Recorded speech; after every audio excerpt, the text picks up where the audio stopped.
오늘 말씀은 레위기 11장 24절에서 47절까지입니다. 이런 것은 너희를 부정하게 하나니 누구든지 이것들의 죽음을 만지면 저녁까지 부정할 것이며 그 죽음을 옮기는 모든 자는 그 옷을 빨지니 저녁까지 부정하리라. 굽이 갈라진 모든 짐승 중에 쪽발이 아닌 것이나 새김질 아니하는 것의 죽음은 다 내게 부정하니 만지는 자는 부정할 것이요 네 발로 다니는 모든 짐승 중 발바닥으로 다니는 것은 다 내게 부정하니 그 죽음을 만지는 자는 저녁까지 부정할 것이며 그 죽음을 옮기는 자는 그 옷을 빨지니 저녁까지 부정하리라. 그것들이 내게 부정하니라. 땅에 기는 길 짐승 중에 내게 부정한 것은 이러하니 곧 두더지와 쥐와 큰 도마뱀 종류와 도마뱀 부지와 육지 악어와 도마뱀과 사막 도마뱀과 카멜레온이라. 모든 기는 것 중 이것들은 내게 부정하니 그 죽음을 만지는 모든 자는 저녁까지 부정할 것이며 이런 것 중 어떤 것의 죽음이 나무 그릇에든지 의복에든지 가죽에든지 자루에든지 무엇에 쓰는 그릇에든지 떨어지면 부정하여지리니 물에 담그라. 저녁까지 부정하다가 정할 것이며 그것 중 어떤 것이 어느 질그릇에 떨어지면 그 속에 있는 것이 다 부정하여지나니 너는 그 그릇을 깨뜨리라. 먹을 만한 축축한 식물이 거기 담겼으면 부정하여질 것이요 그 같은 그릇에 담긴 마실 것도 부정할 것이며 이런 것의 죽음이 물건 위에 떨어지면 그것이 모두 부정하여지리니 화덕이든지 화로이든지 깨뜨려 버리라. 이것이 부정하여져서 너희에게 부정한 것이 되리라. 샘물이나 물이 고인 웅덩이는 부정하여지지 아니하되 그 죽음에 닿는 것은 모두 부정하여질 것이요 이것들의 죽음이 심을 종자에 떨어지면 그것이 부정하거니와 만일 종자에 물이 묻었을 때에 그것이 그 위에 떨어지면 너희에게 부정하리라. 너희가 먹을 만한 짐승이 죽은 때에 그 죽음을 만지는 자는 저녁까지 부정할 것이며 그것을 먹는 자는 그 옷을 빨 것이요 저녁까지 부정할 것이며 그 죽음을 옮기는 자도 그의 옷을 빨 것이요 저녁까지 부정하리라. 땅에 기어다니는 모든 길짐승은 가증한즉 먹지 못할지니 곧 땅에 기어다니는 모든 기는 것 중에 배로 밀어 다니는 것이나 네 발로 걷는 것이나 여러 발을 가진 것이라. 너희가 먹지 말지니 이것들은 가증함이니라. 너희가 기는 바 기어다니는 것 때문에 자기를 가증하게 되게 하지 말며 또한 그것 때문에 스스로 더럽혀 부정하게 되게 하지 말라. 나는 여호와 너희의 하나님이라. 내가 거룩하니 너희도 몸을 구별하여 거룩하게 하고 땅에 기는 길짐승으로 말미암아 스스로 더럽히지 말라. 나는 너희의 하나님이 되려고 너희를 애굽 땅에서 인도하여 낸 여호와라. 내가 거룩하니 너희도 거룩할지어다. 이는 짐승과 새와 물에서 움직이는 모든 생물과 땅에 기는 모든 길 짐승에 대한 규례니 부정하고 정한 것과 먹을 생물과 먹지 못할 생물을 분별한 것이니라. 아멘.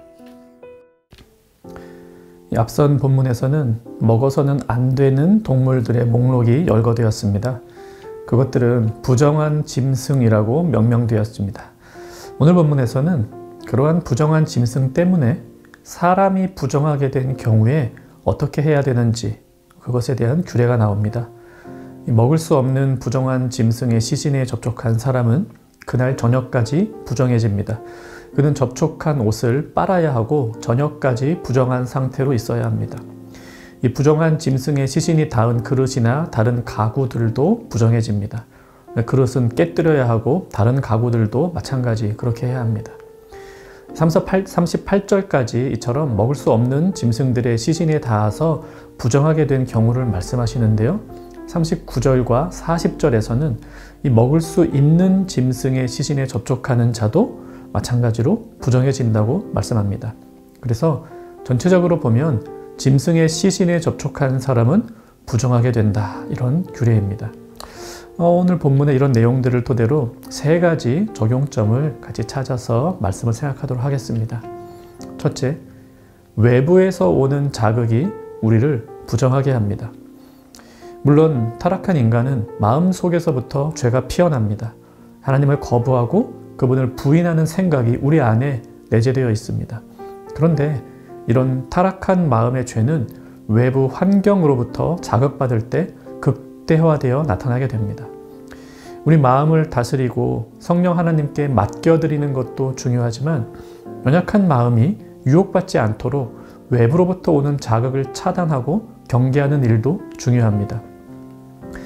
하나님께서는 짐승의 시신을 가까이 하면 부정해진다고 말씀하셨습니다. 그렇다면 그런 일이 없도록 주의하며 살아야 합니다. 마찬가지로 우리의 거룩함을 떨어뜨리는 자극과 환경으로부터 멀어진 채로 살아야 합니다. 그것들을 가까이 하면 안 됩니다. 그것이 거룩하게 살아가는 한 가지 방법입니다. 둘째로 자신이 부정하게 되었음을 알아야 합니다. 어떤 경우는 부지 중에 부정한 짐승이 내 몸에 또 내 옷에 닿았을 수도 있습니다. 그런데 그렇게 자신이 모른 채로 지나가면 다른 이들도 모르겠죠. 숲에서 내가 부정한 짐승의 시신에 몸이 닿아서 집에 왔는데 그걸 누가 알 수가 있겠습니까?